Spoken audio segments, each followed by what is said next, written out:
I want to tell you the parable of the Chinese farmer. There's this farmer that had a way of looking at things that was happening in his life in a way that wasn't like the other people around him.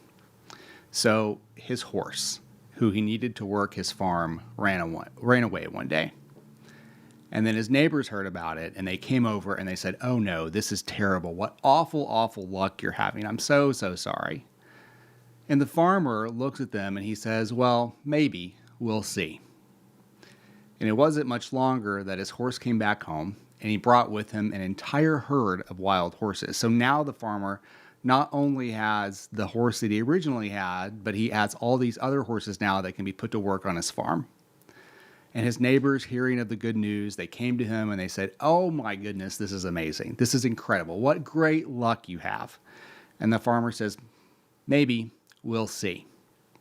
So one day the farmer's son, he was breaking in one of these wild horses and he gets bucked off and he breaks his leg.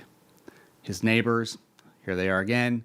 "Oh no, how terrible. What awful luck you're having."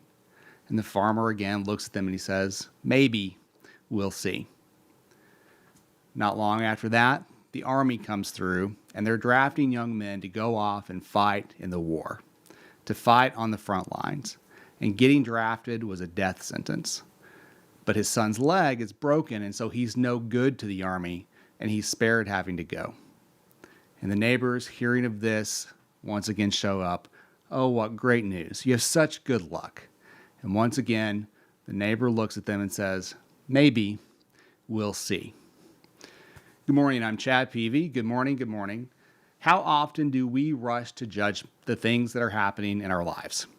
You think you do that every day, every hour, maybe every minute?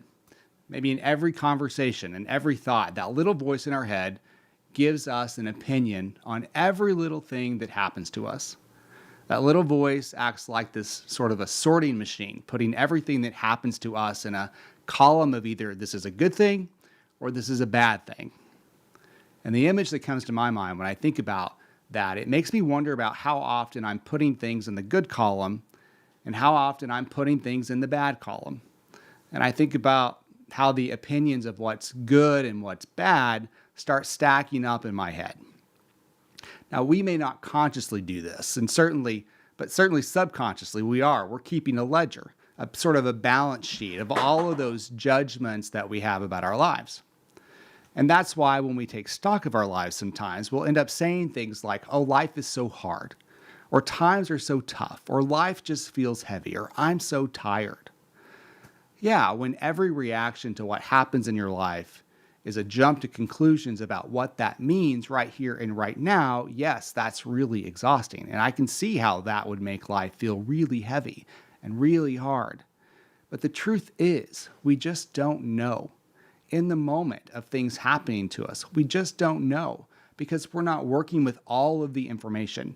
We don't have the entire perspective of what we need to make a judgment call about whether what's happening right now is good or bad or otherwise.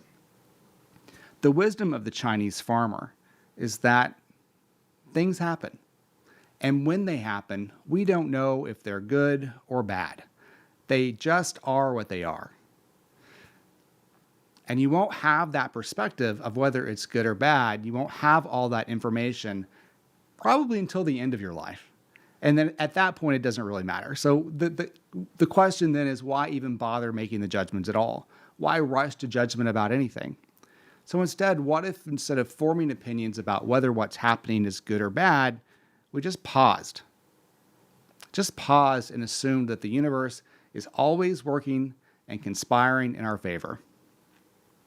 When we don't get the client or we don't get the job, when we get sick and we miss a day of work, when a friend lets us down, when we don't get the promotion, is that good?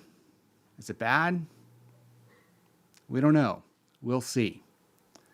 But what if instead of assuming that it's a bad thing, assuming that it's a good thing, that we just assume that it's rigged in our favor? When something happens, we just say to ourselves, "Okay, that happened, got it. Now let's just see how this plays out." And what if we just assume that no matter what happens to us or happens for us, that we can handle it, that we can handle whatever may come next? After all, we have survived all of our worst days. We have survived everything so far. So making a decision about whether something is good or bad, it doesn't change the fact that it happened. All it changes is the story that we start to tell ourselves about what happened. And when we decide something is bad or hard or unfair, that story of misguided judgment gets weaved into the fabric of our lives. And what is this human experience if not the stories that we tell ourselves about ourselves? So what story are you choosing to live by? Is it a story that's going to support you and lift you up? Or is it a story that's going to allow you to march boldly toward accomplishing your goals?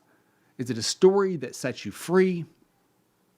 Or is it a story that's going to imprison you behind the veil of victimization or the bars of bad luck? By the way, another thing that old farmer taught us is that the neighbors are always going to have their opinion. Those good old neighbors. Every time something happened, they just happen to hear about it, and they come over and they tell him what they think about it.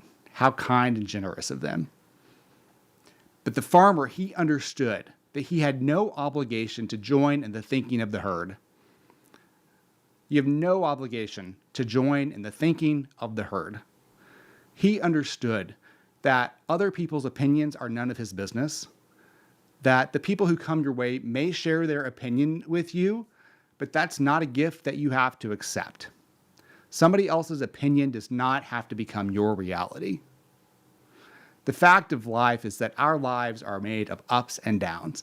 There are peaks and valleys, and there are going to be ups and downs all the way through. And so many times, if not all the times, you're not going to know if you're in a peak or a valley until you get to the other side of it. A few years ago, my mother-in-law was diagnosed with breast cancer, and that's a really scary diagnosis. That is not news that anybody wants to hear. And my mother-in-law, she is this tiny little Persian woman, a very, very small little lady, but you would be a fool to let her size her up. She is tough as nails. She's got incredible grit. And she's not going to let anyone or anything tell her how things are going to be. It's going to be up to Faraday how things are going to be. So the doctors may have given her a diagnosis, but you better believe that Faraday was the one who was going to give the prognosis. She fought it, and after a lot of hard days, she beat it. And I learned so much about her and my family through that experience. Tough times have a way of revealing who people really are and what they're actually capable of. And what amazed me about her is how she took that terrifying, awful experience, an experience that literally threatened to take her life, and she used it to renew her life. It gave her a new sense of meaning and purpose. Out of something awful, she found meaning and purpose. Now she's a leader at a cancer support group. She's the one out there giving hope and support and love to others who are facing some scary news. And she inspires me. What terrible luck? Maybe. We'll see. What incredible luck? Maybe. We'll see. We'll see because we don't know. You can't see the picture when you're in the frame. But what we do know is that everything that happens to us brings the possibility for growth. Everything that happens to us brings the potential to reveal our greatness. So here on this Monday morning, I hope that you'll go about your week knowing that there is nothing that can stand in the way of what you want out of this life. Nothing at all. You may get told no a lot this week. I'm doing some marketing myself this week. I fully expect I'll be told no a lot. You may face some obstacles this week. You may get tripped up. You may face setbacks. But I want to encourage you to be slow to judge what those things actually mean. Because that setback may be just a setup for better things to come. I read something somewhere last week that said, let life take you where it will. Stop fighting it. Don't surrender to that little voice that only seems to know how to judge and criticize you. That's the little voice that you tell to be quiet. That's the voice that we're all working to quieten down when we're when we're doing our meditation, doing our personal development work. But do surrender to that little voice that comes from your gut, that little voice of intuition, because that's the higher self that is leading and guiding you toward your greatness, toward your success, toward your dreams. And don't just hear the voice, but listen to it and follow it, because maybe, just maybe, life or the universe or God or whatever you want to call it will give you more than you would ever give yourself if you would just allow it. Just allow it. Maybe. We'll see. May you have joy, peace, and happiness, good health and well-being, a life of ease and prosperity, the courage to get what you want from this life, the clarity to know what that is, the imagination to not sell yourself short, and the discipline to see it through.